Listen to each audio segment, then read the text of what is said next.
Tonight's topic I chose several months ago because I thought it would be a good follow-up to last week's lesson on the cross of Christ. But as I was working with it and working with this title, Take Up Your Cross and Follow Me, it's sort of morphed away from its original concept. Originally, I was going to talk a lot about redemptive suffering and all these deep theology things.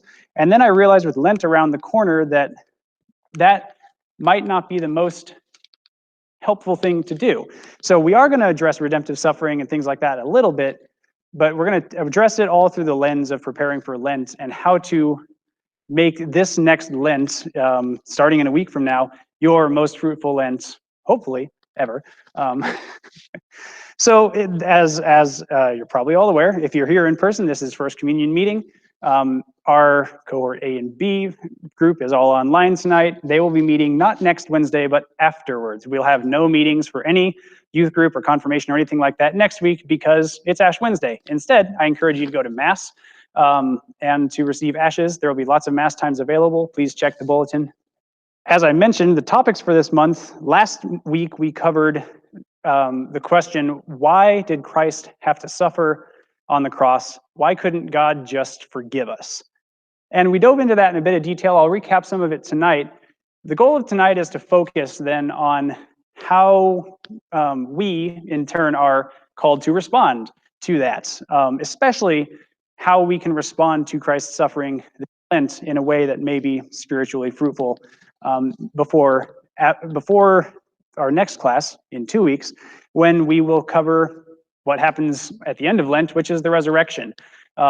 Because there is no cross that doesn't lead to resurrection. There is no cross without Easter, and there is no Easter without the cross. And so we will tackle all of that in this month. But first, I want to recap briefly last week's lesson and pull it back towards what we're going to cover today. Last time, we talked a lot about what exactly, let me rephrase that. We kind of condensed the several months of this parent presentation series into a couple brief nuggets. And it kind of, we put all those nuggets together and it looks a bit like this. In January, we discussed God's desire, ultimate desire and call for humanity. And that call that God places before us and his desire for us is to enter into a deep relationship of love and trust between God and humanity and all of creation. This is an important concept, and the church uses the word communion to describe that concept of love and trust between God and all of his creatures. That's the end goal. Humans have a unique role in this communion thing, however, because, as we covered back in October, humans are both a spiritual creature. We have a spiritual soul to us, but we also have material bodies.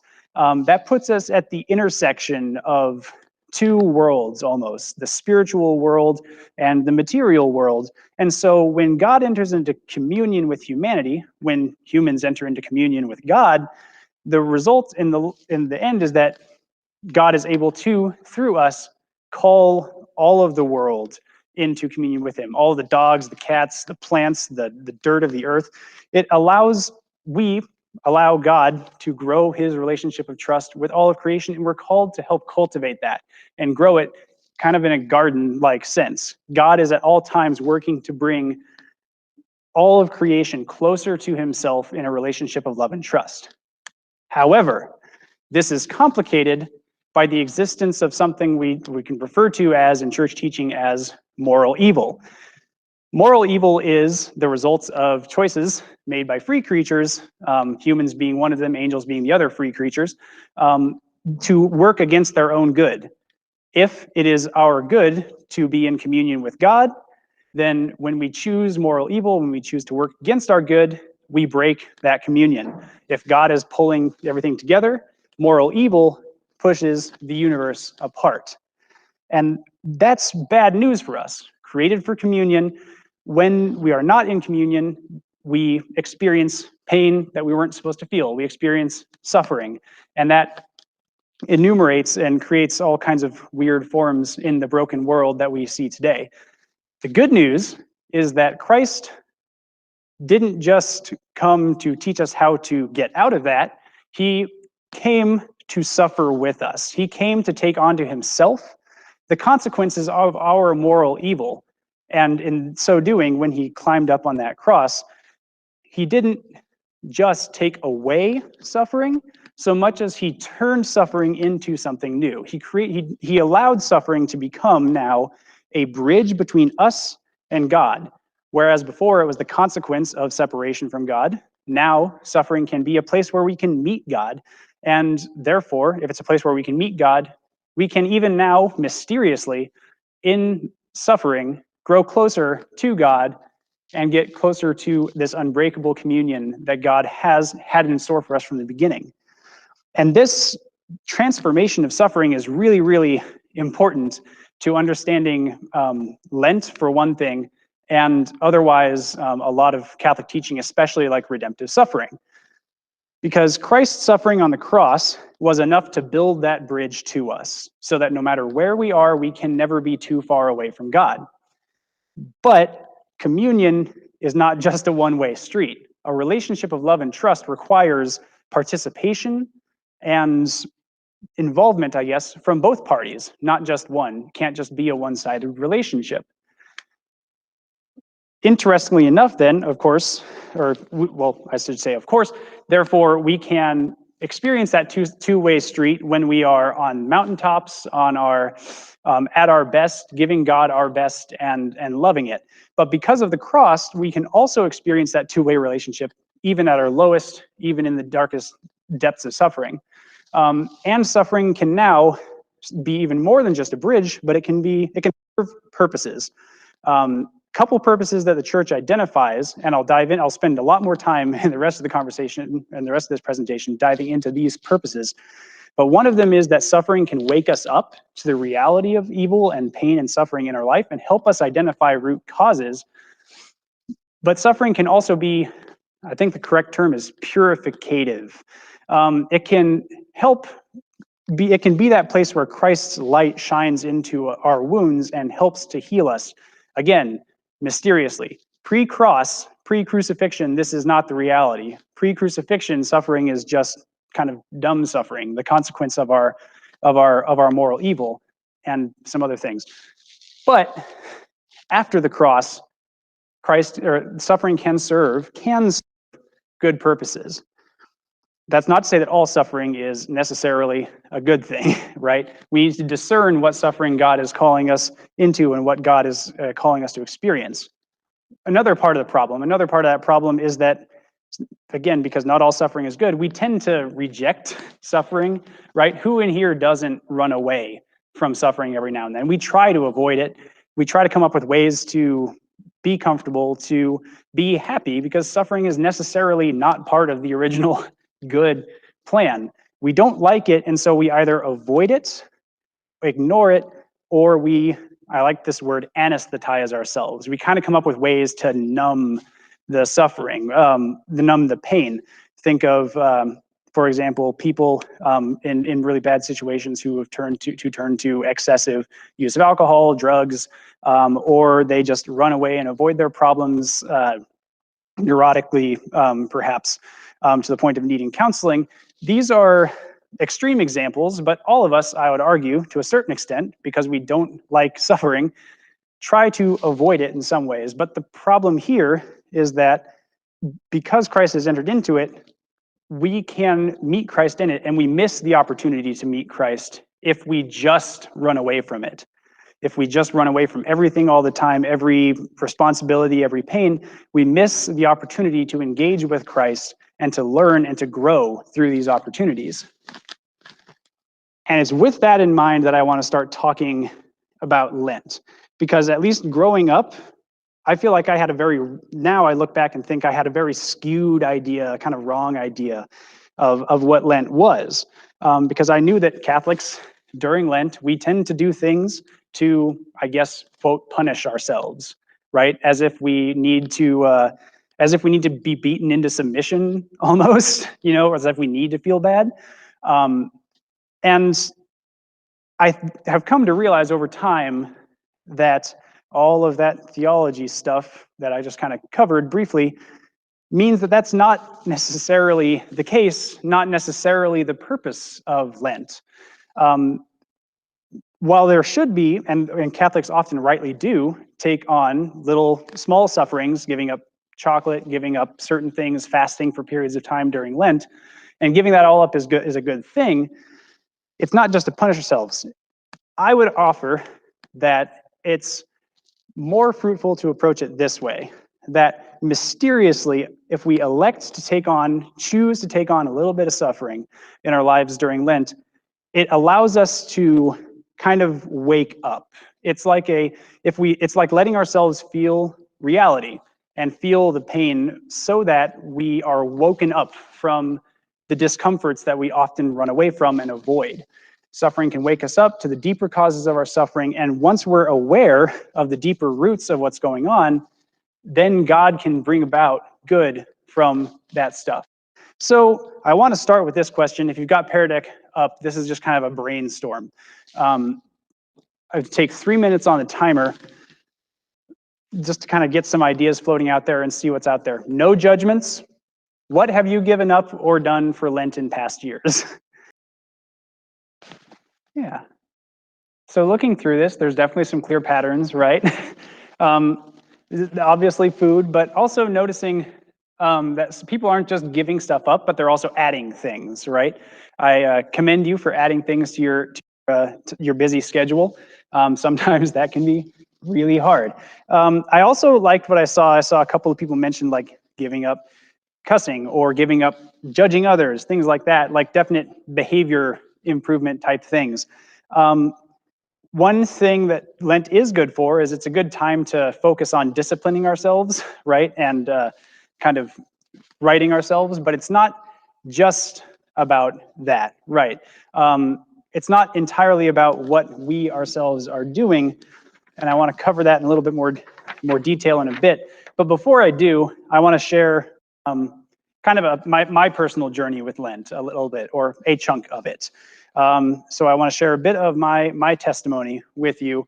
And while I share this, it is obviously going to reflect my life. I don't know if all of it will apply to everybody, but I hope there's a kernel of usefulness and truth in it for you as you listen to this. I encourage you to listen as you listen to this, to ask, what's the weakness? What's the core like evil that is being addressed through these Lenten fasts and other things? And how is God responding, and what is God calling me to do through this? There won't be a quiz at the end, so don't worry. I invite you to listen and reflect with that in mind. So, bit of William's story here. I had to write it down because I cannot remember this much information in one go. So, this story is set in 2018. I began 2018 much like I had begun the previous 3.5 years of my life. I was in the middle of my junior year at the University of Wyoming. I was an active member at our campus Catholic church, and I had been in the same relationship of 4.5 years with my then girlfriend. As a self-identified devout Catholic, I firmly believed in the principle, love until it hurts. I believed, as I had when I was a child, that God liked it when I did hard things for him. One area in which this especially shone through was in my relationship to my then girlfriend. Suffice it to say that it wasn't a terribly happy relationship, but we were convinced that as much as we struggled, that our struggle was pleasing to God, and so we stuck to it. That attitude began to unravel, however, as throughout January we debated moving in together in the following year. I was used to compromising my values for her and calling it an offering of suffering to God, but I just could not come up with a way to cross this particular line and see it as piety. We debated and debated, but in the end, that was the straw that broke the camel's back, and just before Lent, that relationship came to an end, and I found myself single for the first time in like 4.5 years, which is quite a shocking experience for me at that point in time. Now, since it wasn't a terribly good relationship, you'd probably not be surprised to hear that my desires told me that I should begin seeking a different and more suitable partner promptly, quickly. Um, and being well connected in the Catholic community, I was very aware of the many presumably eligible bachelorettes out there. It's weird to say, but I felt basically new to the dating scene. I didn't know how to have a good relationship or what I wanted to find, but I wanted to dive in head first. God was, however, putting a different desire on my heart at the same time, one that was very closely related, but very different. As Ash Wednesday drew nearer, I began taking my single dude time and spending it more in prayer and adoration. And while there, God put it on my heart to fast from dating until Easter. I didn't really know why at the time. Was this time to grieve? Was this time to be my own person?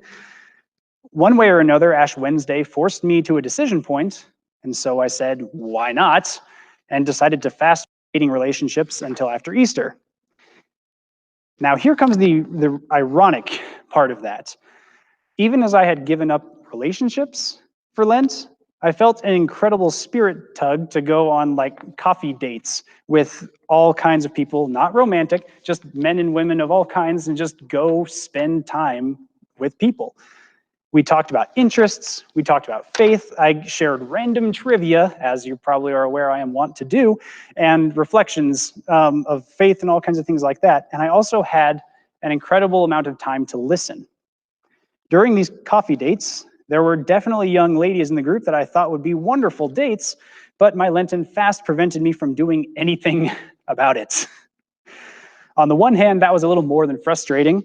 I was already giving up my first fruits of prayer to God, and within an hour, or with an adoration hour every day, so surely that was good enough, yeah?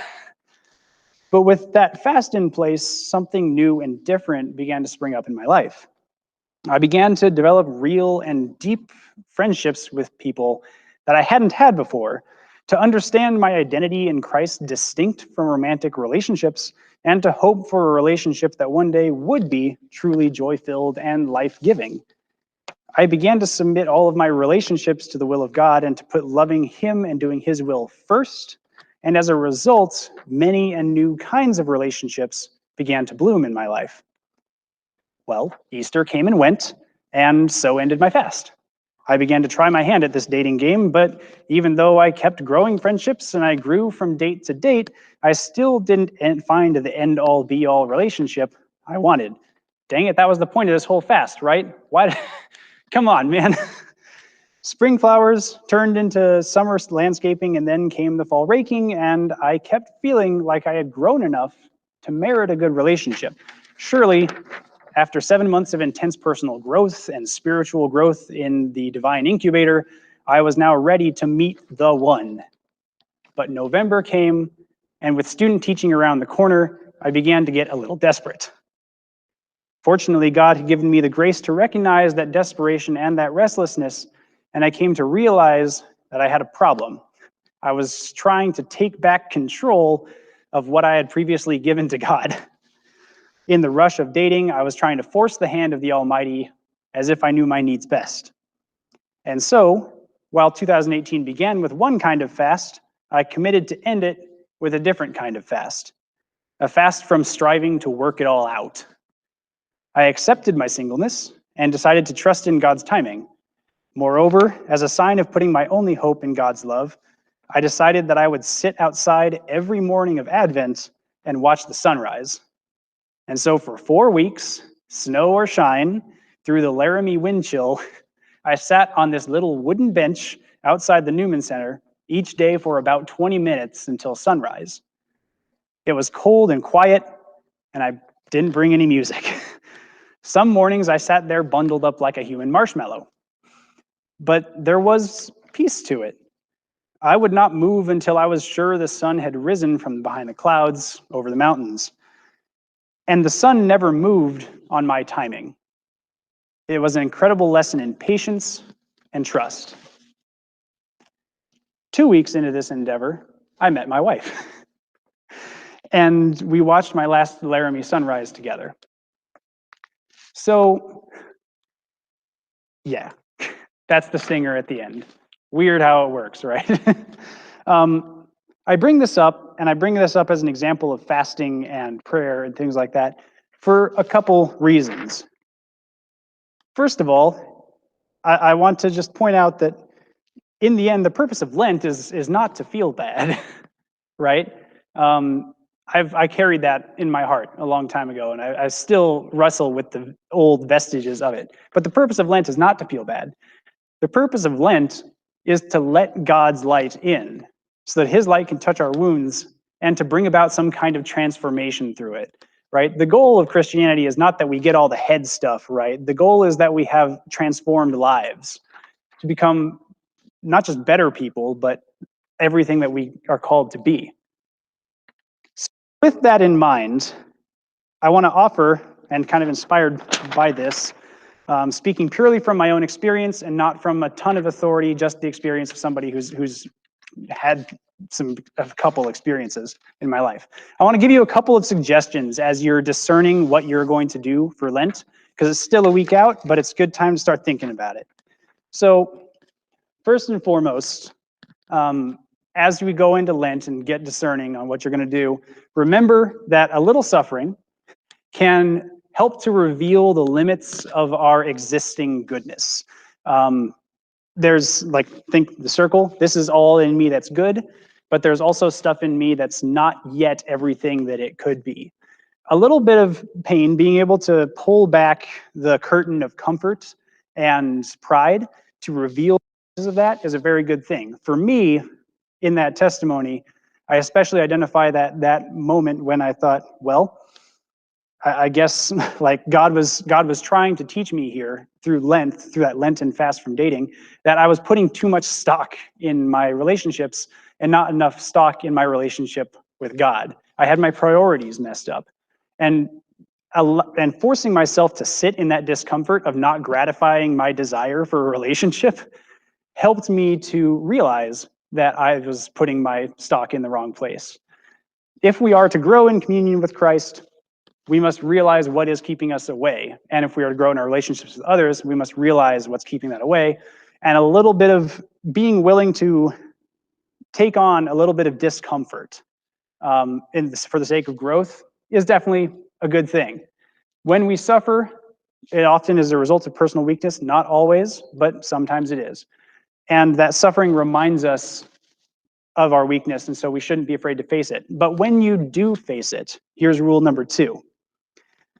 I encourage you, once you find that weakness, once you find that edge of your own goodness as it currently stands, meet that edge with mercy, right? So Christ on the cross, he doesn't just tell us to repent, he also offers us mercy and meets us tenderly and lovingly in our weakness and in our pain and in our suffering. So much pain comes from when we try to devise our own solutions and force the answer to our suffering. And so instead, I invite you to look at yourself with some merciful eyes when you pick up that spot, pick up that tension spot, and to invite God into that. I love what Pope Francis wrote in his most recent encyclical letter, with a Father's Heart. He says that tenderness is the best way to touch the frailty within us. Not because it's bad, but because it's, well, scratch that. Not because, we should not be meeting our weakness with a disciplinarian's rod all the time. We need to learn to look with love and mercy upon ourselves. Which brings us to the third rule that I would offer to you, and that is, once you find that cross that you are being called to carry this Lent, let Christ do the heavy lifting, right? Half of the struggle is identifying it, the other half is just bringing it to God.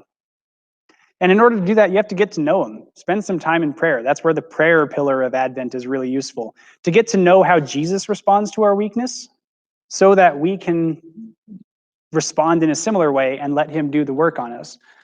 Invite him into the discomfort and let him shape a new response in you, so that you can respond to yourself with the same tender love of Jesus, and then grow more into being more Christ-like yourself. It's not all about our work. It's a lot about what God is going to do in us, and that's why I love this particular quote from the Psalms. He takes no delight in the strength of horses, no pleasure in the runner's stride. It's not about being strong. It's not about being the best. Rather, the Lord takes pleasure in those who fear him, in those who revere him, those who put their hope in his mercy. In the end, that's what this is all about, right? It's getting in touch with ourselves so that we can get in touch with God's mercy. So this Lent, kind of the core challenge at the root of all this, as you go from here and discern what you're going to do for Lent and make it spiritually fruitful, choose to fast, pray, or give, not just from your abundance, but from that growing edge, from that point that's of discomfort. And don't be afraid to confront that discomfort, because when we take that discomfort to Christ, it can be transformed and we can become new human beings. We can experience the reality of resurrection. And that's what we'll talk about next time. So this next Pear Deck question doesn't have to be a big, full answer. You don't have to give me your whole plan for Lent in the year ahead. But off the top of your head, what do you think you'll give up for Lent this year? What have you considered up to this point? What might be new on your heart? So here's a couple of closing thoughts for you. For folks at home, well, before we move into some more prayer time here for folks in person. Of course, next Wednesday is Ash Wednesday. In case you didn't know, you don't actually have to be a baptized Christian to receive ashes on your forehead during Ash Wednesday. It's there, and it's also the third most attended Mass of the year in a usual year, even though it's not a holy day of obligation. So, in other words, it's a great time to invite people who have been away from the church to come back to the church, or people who are like, what's that Ash stuff about? Well, come and see. So, Ash Wednesday, awesome day, one of my favorite days of the year. February 24th is our cohort A and B meeting in person here. First Communion will be online, along with our always online people. Mass sign-up information will be coming out tomorrow in all of its glorious detail. We'll have a little bit more time to discuss some of those details tonight. And there is a new Seesaw assignment up. All of the Seesaw assignments is up and going for First Communion. So please stay attentive to the Seesaw assignments if you haven't checked in on those lately. And very last thing, this Lent, I already referenced one quote from Patris Corde with a Father's Heart. But Father Cliff has prepared a pretty phenomenal, I think, booklet that is a walkthrough, like a weekly devotional guide using Patris Corde. So if you want to get kind of a little bit more of the scoop on who Saint Joseph is and figure out what the thinking of the Pope is right now, I encourage you to pick up one of those devotionals for the year, or for the season of Lent ahead. Those will become available this upcoming weekend, I do believe. This is the end of our presentation, so see you next week, or not next week, 2 weeks from now, next time.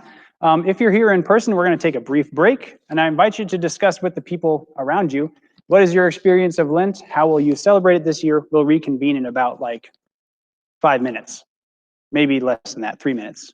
Okay, that's all.